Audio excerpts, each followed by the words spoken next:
Please raise your right hand. Do you swear that the testimony that you are about to give shall be the truth, the whole truth, and nothing but the truth, so help you God? I do. Thank you. Let the record show that the witness answered in the affirmative. Our only witness today is Mr. Sundar Pichai. Mr. Pichai is the Chief Executive Officer of Google. Your written statement will be entered into the record in its entirety, and we ask that you summarize your testimony in 5 minutes. To help you stay within that time, there's a timing light on your table. When the light switches from green to yellow, you have 1 minute to conclude your testimony. When the light turns red, it signals your 5 minutes have expired. Mr. Pichai, you are very welcome, and you may begin. Chairman Goodlatte, Ranking Member Nadler, distinguished members of the committee, thank you for the opportunity to be here today. I joined Google 15 years ago, and I've been privileged to serve as CEO for the past 3 years. But my love for information and technology began long before that.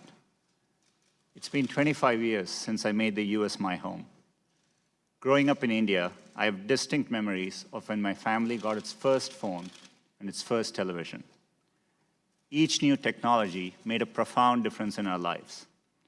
Getting the phone meant I could call ahead to the hospital to check that the blood results were in instead of taking a 2-hour trip there.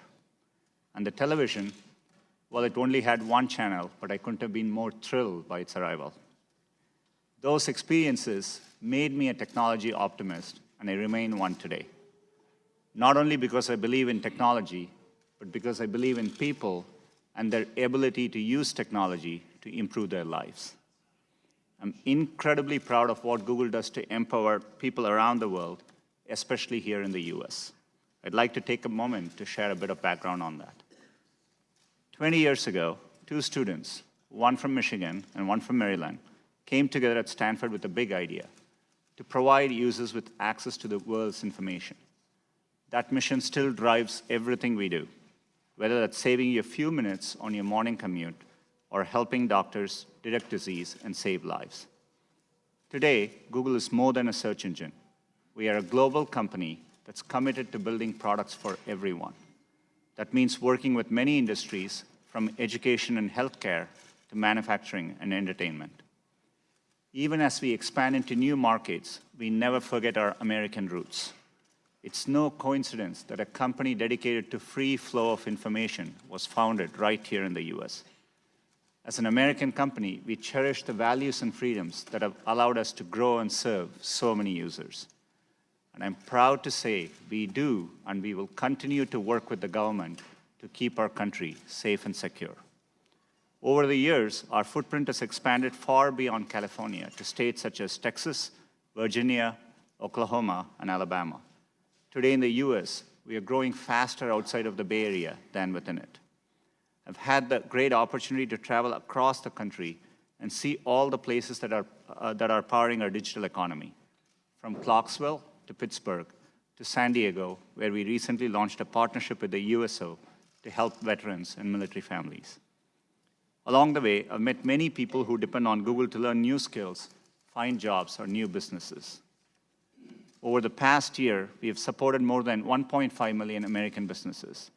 And over the past 3 years, we have made direct contributions of $150 billion to the US economy, added more than 24,000 employees, and paid over $43 billion to our US partners across Search, YouTube, and Android. These investments strengthen our communities and support thousands of American jobs. They also allow us to provide great services to our users to help them through the day. It's an honor to play this role in people's lives. And it's one we know comes with great responsibility. Protecting the privacy and security of our users has long been an essential part of our mission. We've invested an enormous amount of work over the years to bring choice, transparency, and control to our users. These values are built into every product we make. We recognize the important role of governments, including this committee, in setting rules for the development and use of technology. To that end, we support federal privacy legislation and proposed a legislative framework for privacy earlier this year. Users look to us to provide accurate, trusted information, and we work hard to ensure the integrity of our products. We have put a number of checks and balances in place to ensure they continue to live up to our standards. I lead this company without political bias and work to ensure that our products continue to operate that way.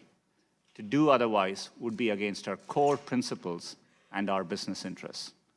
We are a company that provides platforms for diverse perspectives and opinions, and there is no shortage of them amongst our employees. Some Googlers are former servicemen and women who have risked much in defense of their country. Some are civil libertarians who fiercely defend freedom of expression. Some are parents who worry about the role technology plays in our households. Some, like me, are immigrants who are profoundly grateful to the freedoms and opportunities it offers. And some of us are many of these things. Let me close by saying that leading Google has been the greatest professional honor of my life. It's a challenging moment for our industry, but I'm privileged to be here. I greatly appreciate you letting me share the story of Google and our work to build products worthy of the trust users place in us. Thank you for the opportunity, and I look forward to answering your questions.